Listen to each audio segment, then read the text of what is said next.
देशातील 22,39,000 विद्यार्थ्यांच्या वैद्यकीय प्रवेश परीक्षेचं भविष्य ठरवणारी यंदाची नीट परीक्षा पेपर फुटीमुळे रद्द करण्यात आली आहे.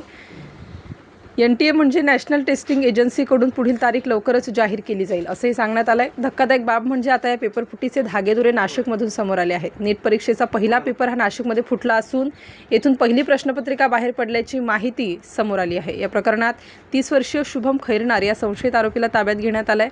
नाशिकमधील ही लीक झालेली प्रश्नपत्रिका हरियाणात पोहोचली. येथे फुटलेल्या पेपरचे 10 सेट तयार करण्यात आले. त्यानंतर हरियाणातून बिहार, आंध्र प्रदेश, जम्मू आणि काश्मीरपर्यंत नीटची प्रश्नपत्रिका सहजपणे पोहोचल्याची धक्कादायक माहिती समोर आली आहे. दरम्यान या प्रकरणात नाशिकमधील नांदगावच्या 30 वर्षीय संशयित शुभम खैरनारला पोलिसांनी ताब्यात घेतलाय. नाशिक पोलीस म्हणाले की देशभरातून एकूण 16 आरोपींना ताब्यात घेण्यात आलं आहे. त्यातील नाशिकमधून शुभम खैरनार या संशयिताला ताब्यात घेतलं आहे. राजस्थान पोलिसांकडून सांगण्यात आलं होतं की त्यानुसार आम्ही त्याला ताब्यात घेतला आहे. तो BA-MS शेवटच्या वर्षाला शिक्षण घेत होता. नाशिकमध्ये तो शिकायला होता. आमच्याकडून राजस्थान पोलिसांना सहकार्य करण्यात येत आहे. CBI कडून या प्रकरणी तपास सुरू आहे. नाशिक गुन्हे शाखा 2 ने ही कारवाई केली आहे. संशयित आरोपी हा मूळ नांदगावचा आहे असं महत्त्वपूर्ण माहिती नाशिक पोलिसांनी दिली आहे. सर, आज नीट प्रकरणामध्ये नाशिक पोलिसांनी त्याला ताब्यात घेतले. त्याची पार्श्वभूमी काय, नाशिक पोलिसांना नेमकी माहिती काय होती आणि आता काय स्थिती? सकाळी राजस्थान पोलिसांमार्फत एका आरोपीला ताब्यात घेण्याविषयी विनंती आली होती.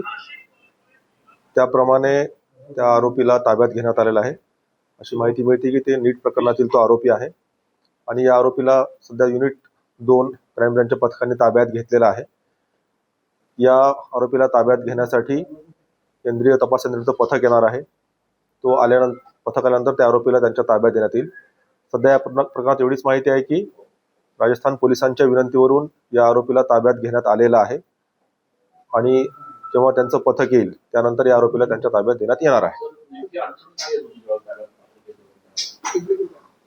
आरोपीने त्याचा वेश बदललेला असल्यामुळे, केस कापलेले असल्यामुळे त्याला सुरुवातीला माहिती मिळत नव्हती. परंतु तांत्रिक कौशल्य आणि पोलिसांनी जिकिरीने तपास करून युनिट 2 क्राईम ब्रँचच्या पथकाने त्याला ताब्यात घेण्यात आलेला आहे आणि त्यांच्या ताब्यामध्ये आरोपीला देण्यात येणार आहे. Star news bureau, Nashik.